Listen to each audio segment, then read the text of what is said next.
All right, welcome back to College Football Addiction. I've got Joe Rogers here, VT4L show. Joe, how you doing, man? Hey, I'm doing well, man. Appreciate you having me on.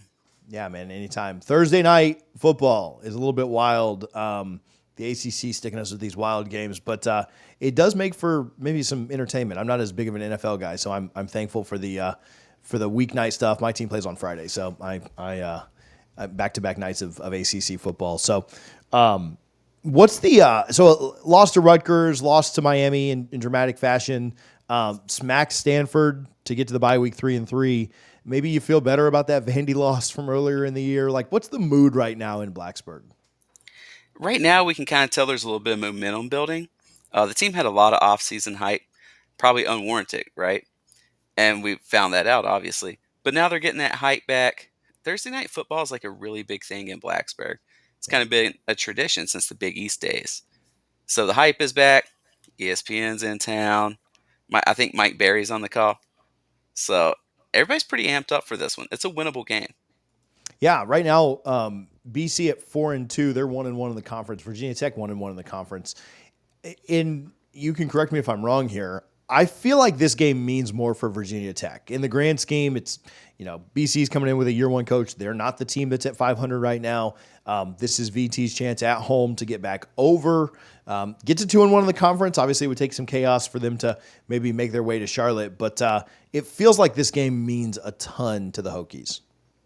Yeah, absolutely. This is a bigger game for us. I mean, if you fall to 3-4, then your season's pretty much, it's starting to spiral at that point. The wheels could come off. BC, they're kind of sitting in a decent position. First year with Bob. I think for Tech, it's, the stakes are a lot higher. Like, we really have to elevate here. If we want to do what we are kind of on track to do still, we want to get to 7 wins, 8 wins this year, in year three of Pry. You have to win this game. It's at home. You got some momentum built up. You just laid the wood on Stanford. You had a bye week to get healthy. I mean, so did BC. Wasn't a full bye week, obviously, but the stakes are much higher for Virginia Tech. It's a must-win game. Yeah, it becomes hard if you're, and we'll get into the kind of more of the intricacies of the game, but it feels hard to look at the schedule, and if you drop as a touchdown favorite at home, where it's hard to play on the road in conference, it's even harder to play on a weeknight on the road in conference. If you drop that one with the advantages, and then you look at what the schedule has coming for you later, it starts to become difficult to see how you reach some of those goals, how you maybe make a bowl, how you certainly get over 6 wins if you can't pick this one up. And so, yeah, I'm in full agreement there. Obviously, this would be massive if O'Brien could get them up to 5-2. It would be big for them. But I think this is massive for Tech. So, I again Thursday night football not always the most fun. Actually, last Thursday night or two Thursday nights ago was a lot of fun when my Bucks lost in an embarrassing fashion to Atlanta. But Good game though. it was a fun. Yeah, I mean until the end, it was fun. But I think that for as bad as Thursday night football usually is on the NFL side, this could be a pretty fun, high scoring game. Castellanos and Drones going back and forth at it. Are you thinking that the box score gets lit up a little bit on Thursday night? Yeah, absolutely. I mean, if you look at the line, the total points has been moving upward all week long. Virginia Tech, they're starting to average in the mid 30s. I think Boston College is up there. It could be a little bit of a boat race. The problem with that is you have to go back to '08, and there's only been like one or two games where Virginia Tech and Boston College have played where it's been a one score game. No. So all of them have been blowouts. So I think there's going to be a lot of points, one way or the other. How do you feel about? Nobody likes to defend a mobile quarterback, although obviously you guys have had the history of having like the best mobile quarterback ever. But nobody likes to defend a mobile quarterback, and so what are your thoughts on how well equipped VT is to kind of deal with Castellanos? I've noticed this year that he gets rattled when he gets pressured. It happened in the UVA game, and we have probably the second best defensive line in the country right now as far as pass rushes go. I think we're second in sacks. So I've noticed that he gets rattled. I think that'll kind of keep him in check with the type of pressure that we're going to put on him in the passing game. And hey, he's still the same quarterback that we beat. Was it 48-10 last year? Yeah. Um, Virginia Tech seems like they've rebounded, fairly well and it's just been the one game, right? And then the bye week. But they rebounded really well and really quickly from just a devastating loss to Miami, like where most of the conference is probably cheering for Tech. Most of the country is wanting to see an upset on a Friday night. Like, thoughts on, is that just a credit to the coach of the player? Like, with thoughts on how quickly they were able to bounce back there. And to be honest with you, a lot of us didn't even think that we were going to be in that Miami game. They played extremely well, the top 10 team in the country. So they just continued to carry that momentum in my eyes. They brought that over to the Stanford game, curb stomped them, cut the tree. And I think that we continue this momentum going this week is what we're expecting to see. But under Brent Pry, teams have always started slow. The first 2 years they started slow. I think all three of Brent Pry's seasons, he's been 2-3 through the first 5 weeks. Hmm. So at this point, it's just not surprising. Yeah. One thing you have seen out of BC, you saw in that Florida State game, you've seen it when they've played other teams. Missouri, very tough. They're very physical, and that's probably a testament to just kind of like the hard nosed way that he plays. What are your thoughts on just the matchup in the trenches here? Obviously, we know the cliche of where games are won and stuff like that, but just thoughts on who maybe has an advantage on each side of the line when both teams go at it this weekend. Yeah, I can start with BC's offensive line. Uh, 4 of their 5 guys are upperclassmen. They've got, from left guard to right tackle, they've got 4 graduates and senior starting. Their left tackle, I believe, is a sophomore. He's redshirt sophomore. He's the youngest on the line. But our defensive line, second in the nation in sacks. I think they're fourth in tackles for loss. We got APR. So APR is going to be lining up on that sophomore. It's going to be tough. I think that we probably have the edge there. Now, when you flip it, Boston College obviously has the edge. Our offensive line is very weak, probably one of the bottom 3 offensive lines in the entire ACC, and we most certainly we have the worst starting right tackle, probably in the country. So that worries me a little bit. Yeah.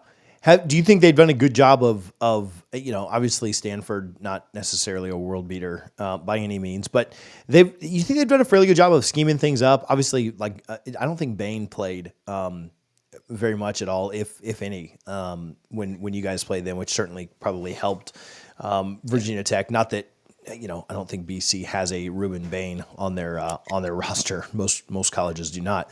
But do you think they've done a pretty good job of scheming stuff up to get Drones out of the pocket and get him away from some of that pressure? Or would you like to see that improve, increase to kind of limit some of that pass rush? Yeah, I'd like to see that improve a little bit. They started to rotate Johnny Garrett in at right tackle. The offensive line improved. They put Brody Meadows in at left guard. We've really ran the ball well to the left, and on the right, we've ran the ball well as well, especially on these pitch plays. But they're starting to roll Drones out, give him more freedom to take off instead of trying to be a statue in the pocket and be something he's not. He's best when he can move and create his own game, and he builds off of that. So yeah, I would like to see them continue to scheme that up, continue just to let Drones make things happen with his feet because that opens everything up for us. So at the start of the season, it was a little bit tight, but now they're starting to kind of give him that freedom. Yeah. Do you is there a player in this game, offense or defense, or if you want to do one from both, whatever you want to, however you want to take this here is fine. A player in this game that you would kind of consider an X factor, somebody that maybe isn't being mentioned, not a Drones, that everyone knows and sees, but a thought on who may kind of have a breakout game or be an X factor here for you. Yeah, I mean, before today, I probably would have said Amari Jackson from Boston College, but came out that he tore his Mm, ACL brutal. in the UVA game. Yeah, I hate that for anyone, but he was probably their best cornerback, one of the best cornerbacks in the entire conference. But if I'm going Virginia Tech on offense, I'm going with Stephen Gosnell, slot wide receiver. He's been having a breakout year. He's playing incredible. And if I flip it over to the defense, you got to go with Mansour Delane. Dorian Strong's getting all the attention right now.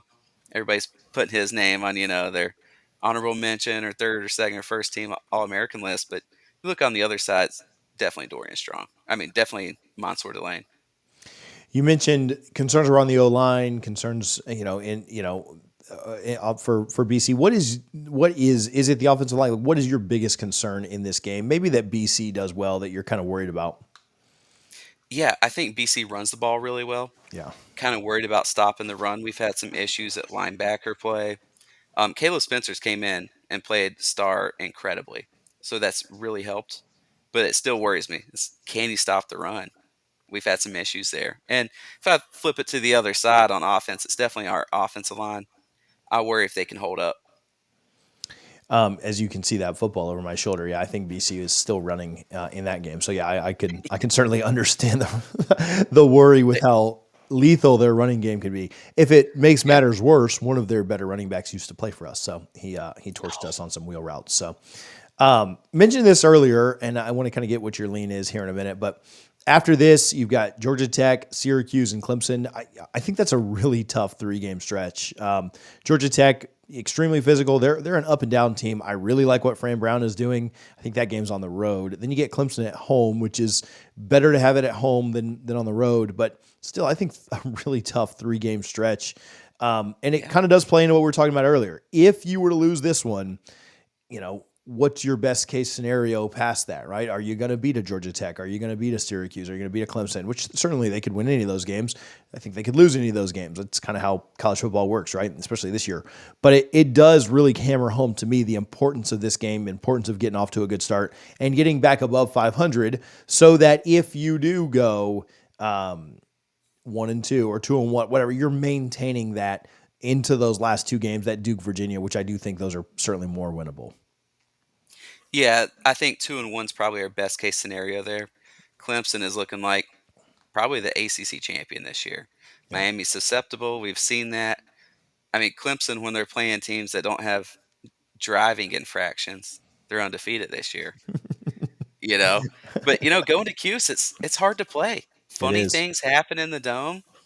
Stanford won there actually, so I mean, Cuse and Georgia Tech are very similar teams. Even when we saw them play, they were kind of equal in a way. Yeah. They're very volatile. You don't know what you're going to get week from week.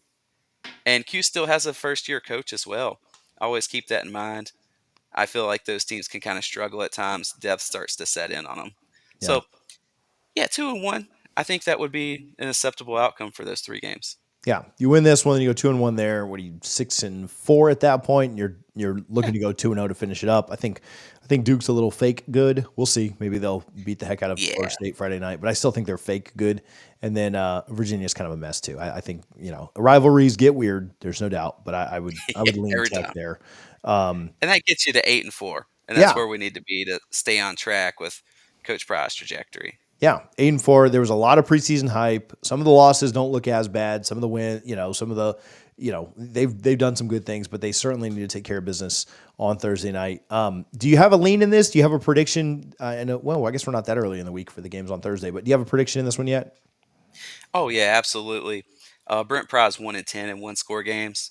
All of his wins come by blowout. I see the same thing happening here. I think Tech's probably going to win by like 17. Hmm. That's kind of the way I see this thing going. Probably a 31-14 game. He's 2-0 against Boston College so far. I like it. I do think I've got a little closer than that, but I do think that Virginia Tech gets the win. I think they cover. I think they win by like 9 or 10. I think it's kind of a weird game Thursday night. Your score is I'm not trying to contradict you, but your score is too pretty for a Thursday night game. There's going to be some weird stuff in Blacksburg, man. Like there's no way it's that pretty. Like it's like 32 to 18 or something is what it's going to end up being. But as long as it's not a one-score game, I see us winning it. Yeah, I agree. I think that, and I think they win going away. And I maybe for our sake, it'll be a good first half. But then I do think that VT pulls away and ends up getting it. But we do have to play the games. I guess that's why they still make you go out there and play for 3 hours. So where can people follow you? Where can they find more of your work, get your podcast, all that stuff?